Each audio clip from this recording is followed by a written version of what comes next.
바이든께서 뭐 인프라 투자 이후에 또 뭐 1조 달러 넘는 가족 대책으로 해서 또 뭔가를 하겠다라고 세 번째 경기부 정책도 하면서 주식시장이 잠깐 올랐었는데요. 어제 새벽에 이틀 내리고 잠깐 반짝했다가 오늘 새벽에 미국장 약세로 끝났습니다. 유럽장은 플러스로 돌아왔었는데 미국장은 그러지 못했어요. 아시아장도 미국장에 비해서는 그렇게 좋은 모습으로 끝나진 않았었는데 결과적으로는 다시 미국장이 아래쪽으로 움직이고 있는 것 같아요. 근데 이게 지금 그냥 상황을 한번 요새 굉장히 이거 혼란스럽습니다. 상황이 속도도 빨리 움직이는 것 같고 최근 또 불안정성이 좀 커지고 있는 게 아닌가라는 생각이 드는 게 일단은 아크펀드를 계속 보여드리는데 아크펀드 같은 경우에는 상승 탄력을 잃고 있는 것 같고요.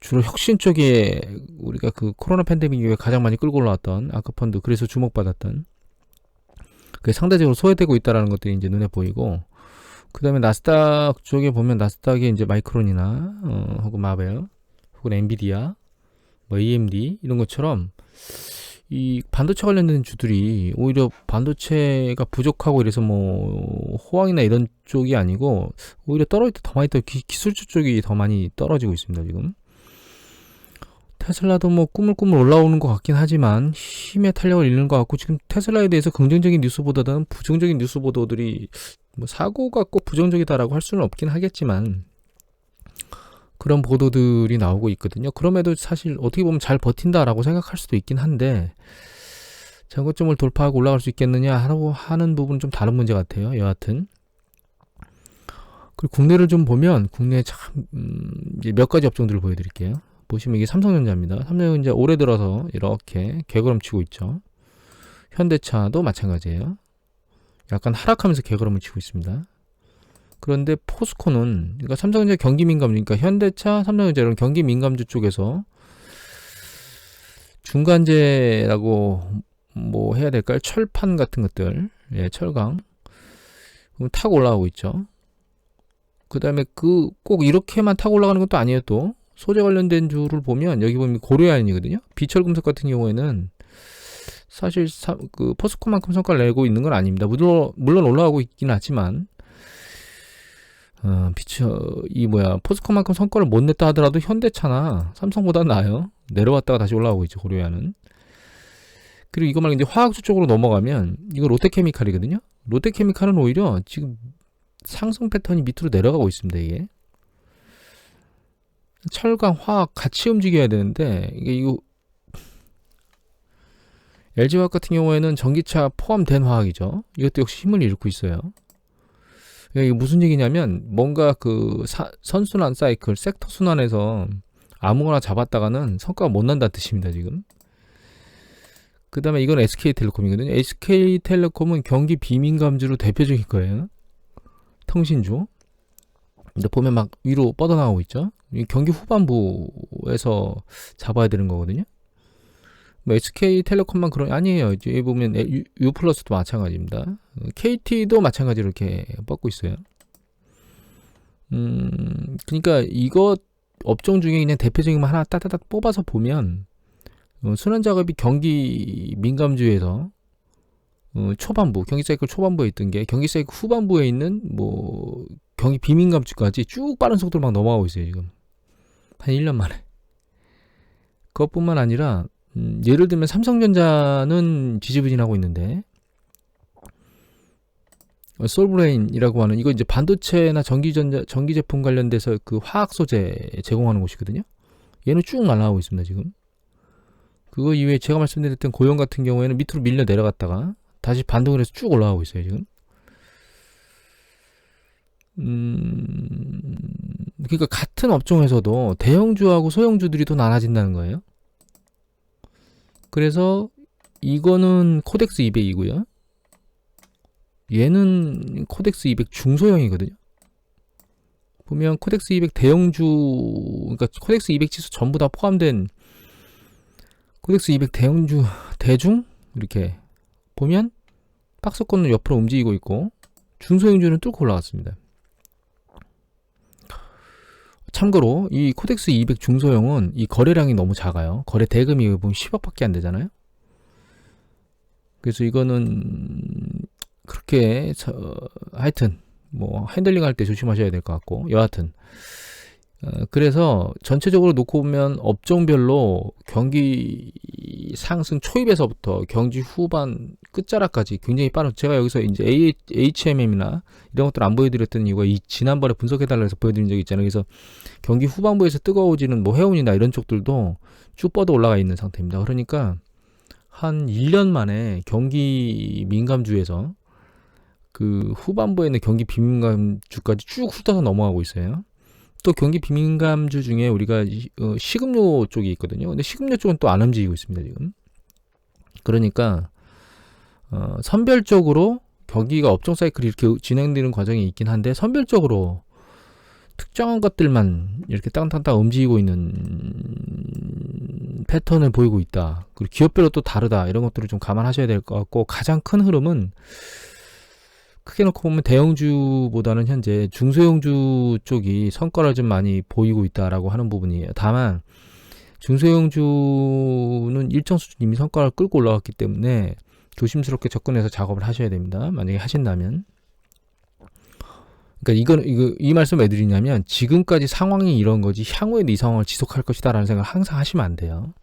무엇인가 대규모로 뻗으면 뻗고 나서 그 다음에 추세적으로 상승할지에 대한 부분을 잘 검토하고 접근해야 된다는 걸 사전에 말씀드립니다. 일단 그래서 산업순환은 이렇게 빠른 속도로 뭔가 바뀌고 있다라고 하는 것, 그 다음에 대형주가 성과를 한동안 못 내고 있고 중소형주 쪽에서 움직이고 있다는 것, 그 다음에 경기 사이클 후반부 쪽에 있는 것들이 자꾸 뻗어나오고 있다는 거는 굉장히 빠른 속도로 경기 사이클, 그러니까 이 투자자들이 막 발걸음을 막 옮기고 있다, 이런 생각들을 하셔야 된다. 이게 중요하고요. 또 한 가지는 이제 코인 쪽입니다. 비트코인인데 코인이 난린데, 여기 보면 지난번에 이제 코인 쭉 올라간다고 낙관론을 펴셨던 분이거든요. 이분이 여기 구겐하임 파트너스 스콧 마이너스, 이분이 지난번에 한번 좀 조정 받을 때 코인이 다시 뻗을 거다고 얘기했던 분인데, 이분조차도 아래 방향으로 세게 반토막 날 수 있다라고 얘기를 지금 하고 있고,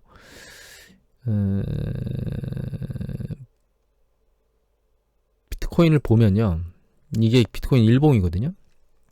그러니까 하루 정도, 하루 이틀 정도, 시간봉이니까 추세적으로 내려오고 있는 것 같은데, 일봉을 보면 이게 올라오다가, 지난번에 예전에 일봉 한번 보여드렸었죠. 올라오다가 이렇게 툭 하면서 이게 깨고, 이 지지선을 깨고 밑으로 내려왔다가 다시 전고점을 뚫는 것 같은데 다시 밑으로 내려오고 있고, 이건 일봉으로 보는 패턴은 이렇게 보이지만 긴 주봉으로 보면 이렇게 돼 있습니다. 지금 주봉으로 보면.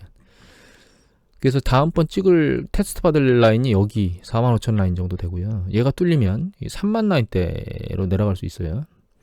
지금 현재 비트코인 관련돼서 새로 투자를 하시겠다고 생각하신다거나, 개인적으로는 조정시 저점 매수를 하실 생각을 가지고 계시다면 좀 깊은 시점까지 고려를 하셔야 될 것 같아요. 이 시점도 그렇게 깊다고 보이지는 않습니다. 사실 잘 고려하셔야 될 것 같고, 한 가지 더 위험한 게 뭐냐면, 금융위원장 은성수 금융위원장께서 투자자 손실을 보고할 수 없다고 얘기를 했습니다. 당연하죠. 이걸 왜 보호해줄 이유를, 항상 투자자들은 투자하고 나서 뭔가 손실 보고 나면 뭔가 해결을 해달라고 얘기를 하는데, 그 해결할 수 없는 부분이에요. 특히 이거는 누가 권고해서 사는 게 아니고 본인 스스로 판단해서 사는 거기 때문에, 금융기관에서 금융상품을 권고해서 매입한 경우에야 그 권고사항이 적당하냐, 뭐 설명을 잘했냐, 이런 걸 따질 수 있지만, 이거는 본인 스스로 알아서 판단해서 투자하는 거니까 정부가 어떻게 할 수 있는 부분이 아니죠. 그러니까 당연히 보호받을 수 없는 부분입니다. 그 다음에 거래소가 9월에 모두 폐지될 수 있다고 얘기를 하고 있거든요. 그런데 이거 왜 그런 거냐면, 자꾸 이렇게 난리를 치니까 정부에서 몇 가지 제안을 내서 이런 조건에 맞는 거래소만 남기겠다고 얘기를 했거든요. 그래서 9월까지 모두 그걸 해결하라고 했는데, 다른 어떤 부분 중에 가장 어려운 게 지금 이겁니다. 은행으로부터 실명을 확인해서 계좌를 각각 개별로 터줘야 되는데, 그렇게 협약을 맺은 곳은 업비트하고 비썸, 코인은 코빗 네 곳밖에 없어요. 중요한 거는 다른 은행들이 이 행위를 안 하려고 한다는 겁니다. 새로. 하도 소리가 많으니까. 그러니까 결과적으로는 이 4개의 거래소 이외에는 모두 다 거래소가 폐지될 수 있어요. 좀 위험한 건 이겁니다. 여러분들이 거래소에다가 혹시 비트코인, 그러니까 코인을 매집하신 분이 있는데 거래소가 폐지되면 돈을 어디서 받을 수 있죠? 여러분들이 지금 거래소에서 거래할 때는 단순히 인터넷에서 계좌를 가지고 자금을 입금 이체를 하고 있는데, 그 거래소가 문을 닫으면 실체에 어디 가서 돈을 받을 수 있죠? 그 실체도 사라져버리면 여러분들이 코인을 투자하고 계신 분들은 어디선가 돈을 받을 수 없을 수도 있다라는 위험성을 감안하셔야 됩니다. 지금 뭐 사기도 날리고 뭐 정신이 없거든요. 그래서 지금 코인을 거래하시거나 혹은 거래하시려고 생각하시는 분들은 굉장히 조심스럽게 접근을 하셔야 된다는 걸 아셔야 됩니다. 그리고 한 가지 더 보여드리면, 이게 인베스팅닷컴에 가시면 사이퍼 커런시라 그래서 가상화폐를 거래를 보여주는 게 있거든요. 여기 보시면 가상화폐 종류들이 쭉 나오죠. 이 가상화폐 종류들이 몇 개일까요? 한번 쭉 볼까요? 여기 카운팅이 돼 있죠. 여기 지금 여기에서 눈에 보이는 것만 해도 한 5,000개 넘어요. 네, 여기 5,000 몇십 개네요. 이 많은 거래소 중에 어떤 것이 하나 운이 좋아서, 어떤 거? 도지코인처럼 일론 머스크가 딱 튀어나와가지고 야, 나 아들내미한테 이거 사줬어 라고 얘기하는 그런 도지코인이 걸리면 이런 행운을 얻을 수 있겠죠. 예, 급등했죠. 이 도지코인이 이때가 올 초 1월 달에 금액이 뭐 0.008이었는데 이게 0.4까지 올라가서 엄청난 수익률을 냈는데, 실제로 일론 머스크가 이걸 샀다고 얘기한 부분이 이때입니다. 2월 달이에요. 한 가지 말씀드리고 싶은 건, 일론 머스크가 이거 아직까지 들고 있는지 팔았는지 아무도 모르죠. 의리가 있는 사람이라면 들고 있을 거고요. 그렇지 않으면 팔았겠죠?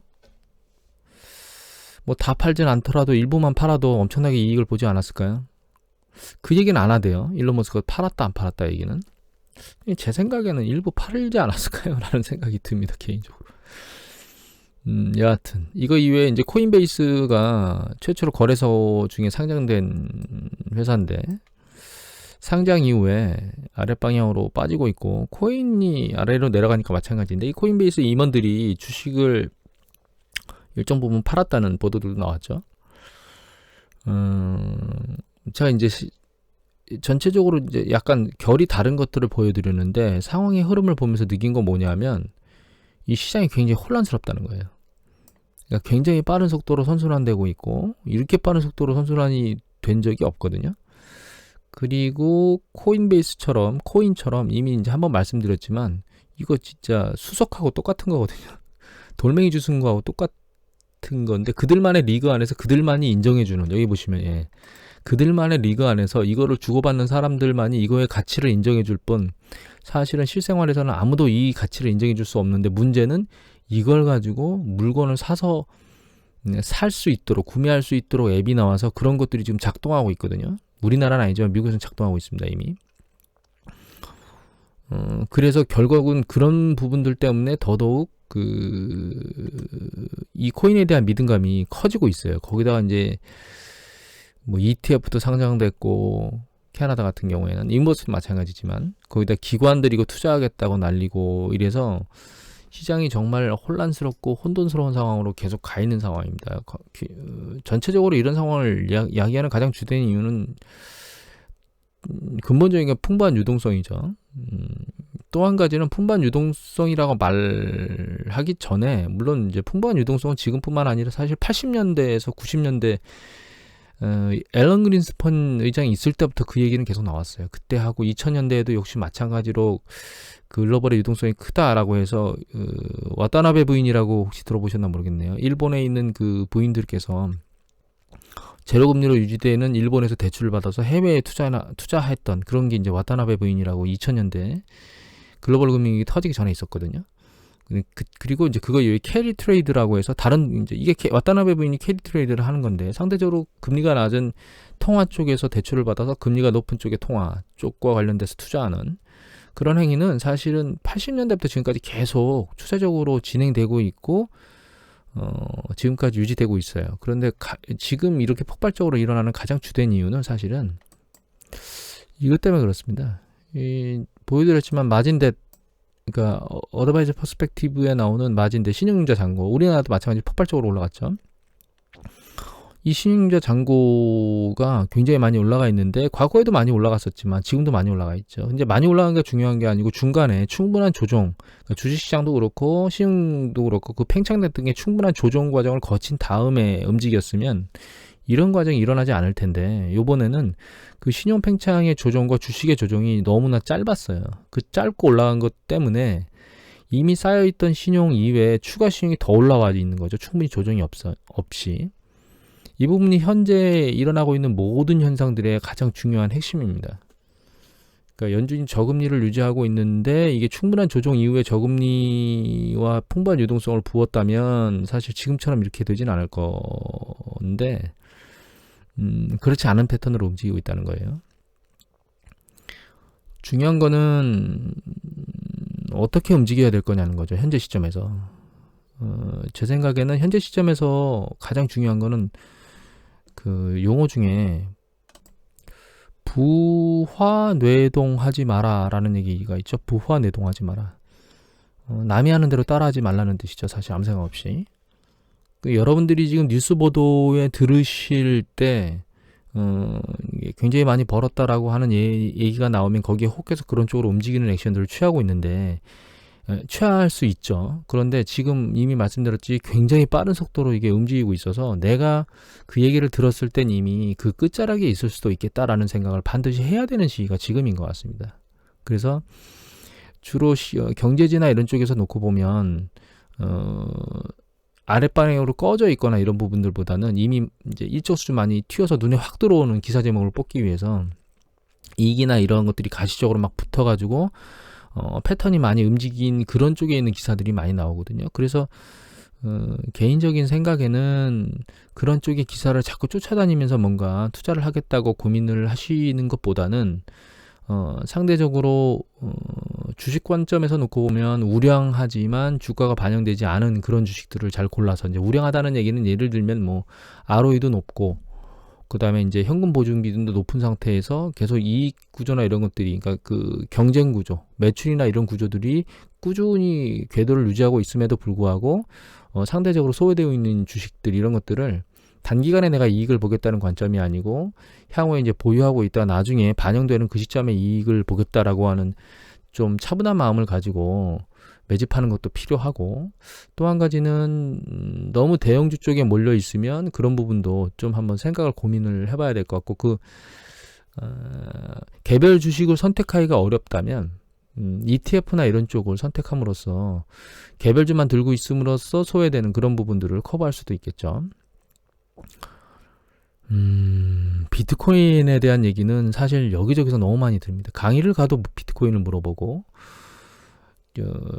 가족 중에서도 비트코인 얘기를 물어보고 여러 가지 얘기를 하는데 비트코인은 사실 정답이 없습니다. 말씀드렸듯이. 그런데 이제 제가 지금 이미 비트코인이, 그러니까 제가 말씀드린 것처럼 비트코인 자체는 이미 말씀드린 것처럼 가서 수석으로 돌덩이 주는 거와 똑같은 개념을 가지고 있습니다. 예를 들면 우리가, 근데 이게 너무 난망한 게, 예를 들면 제가 왜 수석을 비교했냐면 비트코인이 사실 매니아들만 그 그러니까 가치를 인정해준다는 관점에서 놓고 보면 예술품하고 같을 수도 있어요. 미술품이나 이런 것들도 사실 일반인들은 그냥 느낌으로만 야 이게 비싼 거지 이렇게 생각하지 제가 정확히 가치가 얼마인지를 모르거든요. 사실은 전문가들만 알지.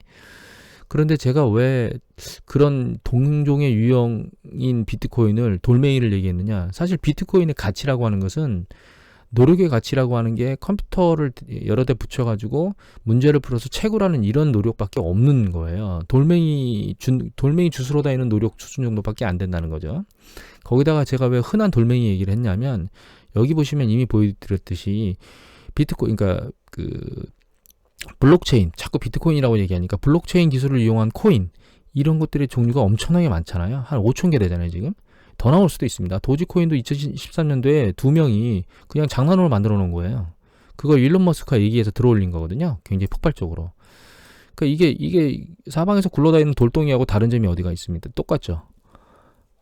그런데 이런 것들이 그냥 자기들만의 리그에서 주고받다가 깨지고 난리치고 하면 상관이 없는데, 이게 수면 위로 너무 많이 크게 올라와가지고 일반인들이 여기에 자꾸 뛰어들어서, 특히 젊은 분들이 여기 뛰어들어서 어떤 분은 대박을 치겠지만 어떤 분은 쪽박을 차는 이런 좋지 않은 행태들을 계속 거치고 있다는 점에서 비트코인은 사실 시장에서 사라져야 될 투자 대상이라고 보고 있습니다. 개인적으로는. 이걸 정부에서 손발을 막 강력하게 할 수는 없지만 지금처럼 뭐 계좌를 실명을 증명한다거나 어떤 유형, 뭐 규모라든가 어떤 규칙이라든가 이런 것. 또 한 가지 짚어드려야 될 게, 그러니까 이런 제재를 통해서 비트코인을 자꾸 누를 수밖에 없고, 또 한 가지는 비트코인에서 어떤 화작지를 해도 지금 안 걸려요.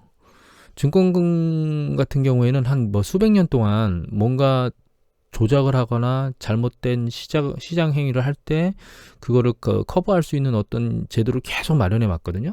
근데 비트코인은 뭐 급락할 때 뭔가를 사이드카 발동이나 이런 것들 할 수도 없는 데다가 여기서 조작 행위를 한다고 해서 이걸 어떻게 찾기도 쉽지가 않죠. 대상도 너무 많으니까. 비트코인의 미래가 어떻게 될 거냐? 이미 말씀드렸지만 자꾸 얘가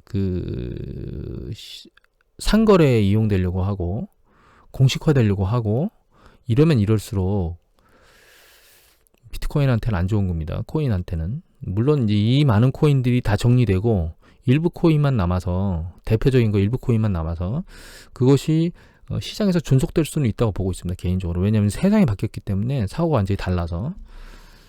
하지만 만약에 그 생각을 하고 있다고 하면 코인 중에 가장 대표적인 걸 큰 조정이 있을 때 장기적으로 들고 있겠다라고 매수를 하는 이런 전략 정도는 생각해 볼 만 하겠다라고 말씀을 드리고 싶어요. 다만 난 할 거냐? 저는 안 할 겁니다. 확실하게 안 합니다. 이거는 이거 로또 사는 거하고 다른 점이 뭐가 있습니까? 다른 점이 있긴 하네요. 로또는 일주일이면 없어지죠. 얘는 계속 들고 있을 수는 있으니까. 누구나 수석은 계속 들고 있을 수 있습니다. 안 없어지니까. 여하튼 오늘 이것으로 마치도록 하겠습니다.